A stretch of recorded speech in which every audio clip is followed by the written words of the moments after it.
The Telltale Heart.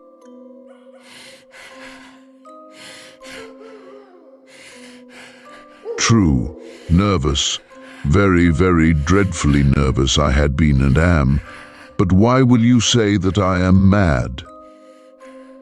The disease had sharpened my senses, not destroyed, not dulled them. Above all was the sense of hearing acute. I heard all things in the heaven and in the earth. I heard many things in hell. How then am I mad? Hearken and observe how healthily, how calmly I tell you the whole story. It's impossible to say how first the idea entered my brain, but once conceived it haunted me day and night. Object there was none, passion there was none. I loved the old man. He had never wronged me. He had never given me insult. For his gold I had no desire. I think it was his eye. Yes, it was this. He had the eye of a vulture, a pale blue eye with a film over it. Whenever it fell upon me, my blood ran cold, and so by degrees, very gradually, I made up my mind to take the life of the old man, and thus rid myself of the eye forever. Now this is the point. You fancy me mad, but the disease had only sharpened my senses, not destroyed, not dulled them. Above all was the sense of hearing acute. I heard all things in the heaven and in the earth. I heard many things in hell. How then am I mad? Hearken and observe how healthily, how calmly I tell you the whole story. For 7 long nights I watched the old man as he slept. On the 8th night, I was more than usually cautious in opening the door.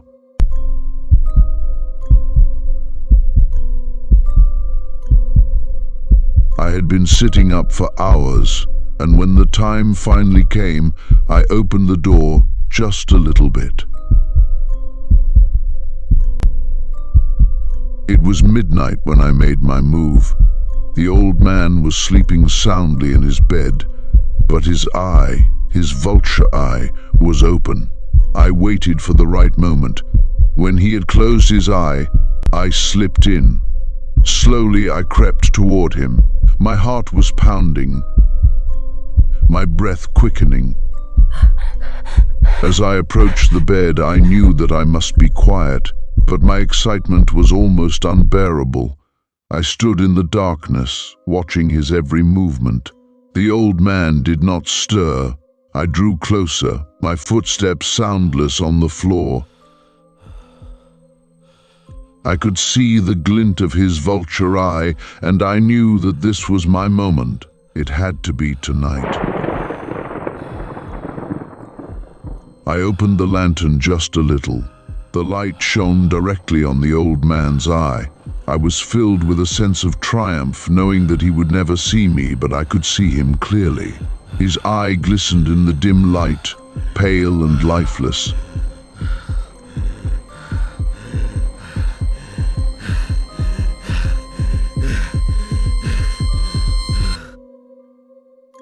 In that instant, I knew I could end it all.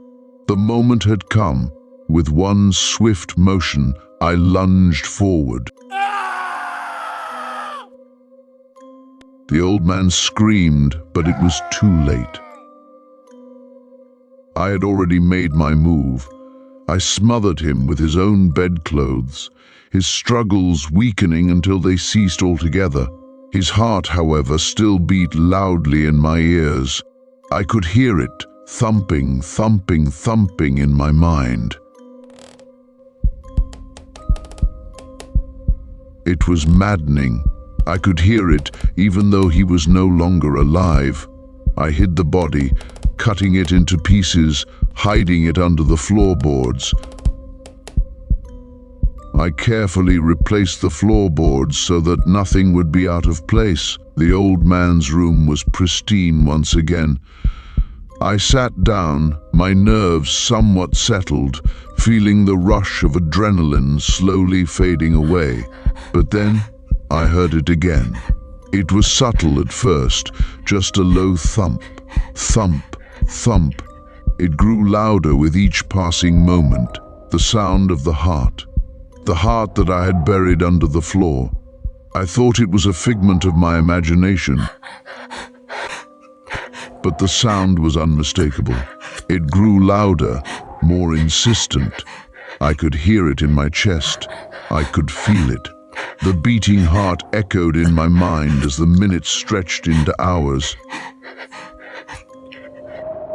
The sound reverberated in my ears and my thoughts became scattered. I began to sweat. My hands shook. I couldn't escape the sound of the heart. It grew louder, so loud that it filled the room, and then the house. I was going insane. The noise was unbearable. Suddenly, I heard a knock at the door.